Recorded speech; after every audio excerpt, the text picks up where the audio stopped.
सर्वांना माझा दंडवत प्रणाम. कालच्या प्रश्नाचे उत्तर या व्हिडिओमध्ये दिले आहे, तरी आपण सर्वांनी व्हिडिओला स्किप न करता संपूर्ण बघा. आज आपण एका अतिशय गूढ आणि गहन विषयावर चिंतन करणार आहोत. परमेश्वराने सृष्टी का निर्माण केली आणि अवतार का घेतले याबद्दल जाणून घेणार आहोत. चला तर मग व्हिडिओला सुरुवात करूया. महानुभाव तत्वज्ञान आपल्याला स्पष्ट करते की परमेश्वराचे प्रत्येक कृतीमागे एक उद्देश असतो, तो म्हणजे जीवांचा उद्धार आणि त्यांना ज्ञानाचा अधिकार मिळवून देणे. चला तर मग या अद्भुत विषयावर सखोल विचार करूया आणि परमेश्वराचे कार्य कसे असते हे समजून घेऊया. सृष्टी रचनेमागचा उद्देश काय ते समजून घेऊया. परमेश्वराने सृष्टीची निर्मिती का केली असेल हा प्रश्न जवळपास सर्वांनाच पडतो. सृष्टीची निर्मिती ही केवळ उद्धारासाठीच, कारण प्रत्येक जीवाला सत्य, मोक्ष आणि ज्ञान यांचा बोध व्हावा म्हणूनच परमेश्वराने या सृष्टीची निर्मिती केली आहे. परमेश्वराचा अवतार आणि त्यांचे कार्य याबद्दल सांगायचे झाले तर परमेश्वर हे सतत अधिकारी जीवांचा शोध घेत असतात.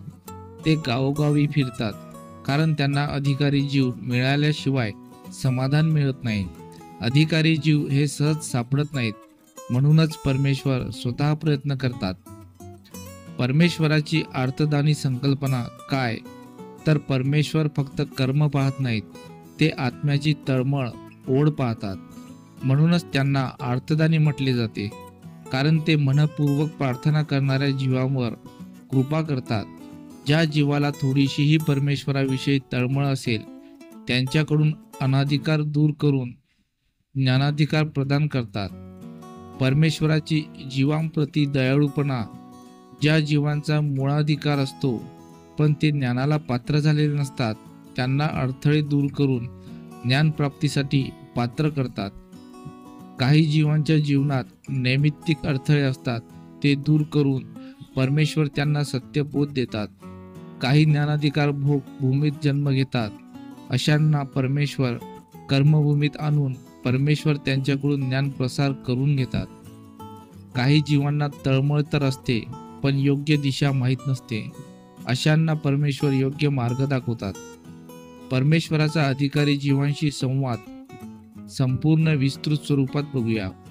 काही जीवांना थेट परमेश्वर भेट देतात, तर काहींना ज्ञानियांच्या मुखातून बोध दिला जातो. जिथे जीव आहेत तिथेच परमेश्वर पोहोचतात, कारण त्यांना जीवांचा उद्धार करायचा असतो. त्यासाठी परमेश्वर धडपड करतात, तळमळ करतात. त्यांचे कार्य अखंड चालूच असते. परमेश्वराचा ज्ञानप्रसार आणि जीवांचा उद्धार याबद्दल सांगायचे झाले तर परमेश्वर सतत ज्ञानाचा प्रवाह अखंड वाहता ठेवतात. ज्ञानप्रसारासाठी ज्ञानी आणि अधिकारी जीवांचा उपयोग करतात. काहींना थेट बोध देतात, काहींना सत्संगाच्या माध्यमातून, तर काहींना प्रत्यक्ष कृतीतून शिकवतात. ज्ञानींच्या मुखातून बोध म्हणजे काय, तर परमेश्वर स्वतः सर्वत्र पोहोचतात, पण अनेकदा ते ज्ञानींच्या मुखातून मार्गदर्शन करतात. म्हणूनच ज्ञानींचा सहवास हा मोक्ष मार्गासाठी अनिवार्य मानला जातो. ज्ञानी व्यक्तींच्या वचनात परमेश्वराची शक्ती असते, त्यामुळे त्यांच्या वचनांचे पालन केले तरच खरा बोध होतो. परमेश्वराच्या कृपेचा प्रभाव कसा पडतो, तर परमेश्वराची कृपा झाल्यावर जीव नवीन दृष्टिकोनाने विचार करू लागतो. मनातील अज्ञानाचे अंधकार नाहीसे होतात आणि आत्मबोध जागृत होतो. एकदा आत्मबोध जागृत झाला की जीवाला खरी दिशा मिळते आणि तो खऱ्या मार्गावर चालू लागतो. अधिकारी जीव आणि त्यांची पात्रता काय आहे.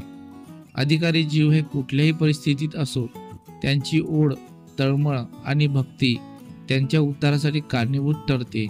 अधिकारी जीव कधी कधी अनुकूल परिस्थितीत नसतो, पण परमेश्वर त्याचा अडथळा दूर करून त्याला योग्यतेला पोहोचवतात. काही जीवांमध्ये आधीच ज्ञानाची प्रेरणी झालेली असते, परंतु ते अजूनपर्यंत अधिकारी झालेले नसतात. अशा जीवांचा योग्य वेळी उद्धार होतो. परमेश्वराचे सतत चालणारे कार्य कोणते, तर परमेश्वराचे कार्य हे कधीही थांबत नाहीत, कारण प्रत्येक जन्मात जीव नवीन शिकतो, नवीन अनुभव घेतो आणि त्याच्या उद्धारासाठी नवी संधी मिळते. परमेश्वर हे सजीवांना त्यांच्या कार्यानुसार योग्य वेळी योग्य ज्ञान देतात. काही वेळा जीवांना थेट ज्ञान देण्यापेक्षा कर्माच्या माध्यमातून शिकवले जाते, कारण काही गोष्टी अनुभवाशिवाय शिकता येत नाहीत. परमेश्वराचे मार्गदर्शन आणि जीवाचा संकल्प. काही जीवांना ज्ञानाची ओढ असते, पण ते योग्य मार्गावर नसतात. अशांना परमेश्वर योग्य रस्ता दाखवतात.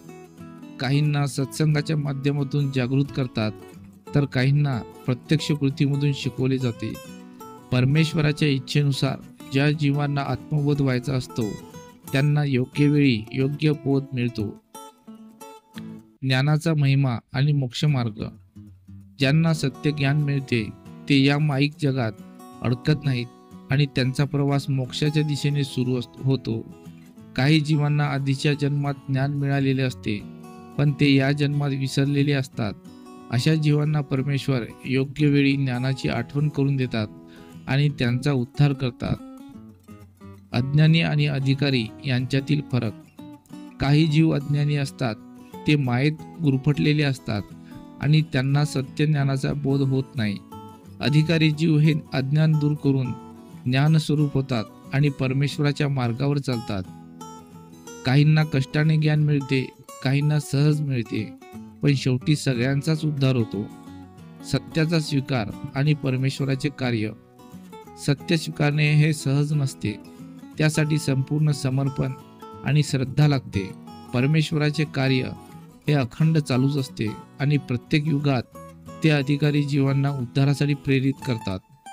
परमेश्वराचा अवतार हा केवळ एका विशिष्ट कालखंडापुरता नसतो, तो सजीवांच्या उद्धारासाठी सतत कार्यरत असतो. या सगळ्यावरून आपण हे समजून घेतले पाहिजे की परमेश्वर, देवता आणि जीव यांच्यातील फरक ओळखायला शिकले पाहिजे. परमेश्वर हे सर्वांसाठी उपलब्ध आहेत, पण जोपर्यंत आपल्याला ज्ञानाची ओढ निर्माण होत नाही, तोपर्यंत त्यांचा बोध आपल्याला होत नाही. म्हणूनच परमेश्वराच्या कृपेचा लाभ घ्यायचा असेल तर आपल्यात तळमळ निर्माण झाली पाहिजे आणि ओढ निर्माण झाली पाहिजे. परमेश्वराचा शोध घेण्याची खरी सुरुवात म्हणजे स्वतःच्या आत्म्याची जाणीव होणे. जो परमेश्वराकडे तळमळीने जातो त्याला परमेश्वर नक्की भेटतात. जर तुम्हाला हा व्हिडिओ आवडला असेल तर नक्कीच लाईक करा, कमेंट करा आणि व्हिडिओला शेअर करा.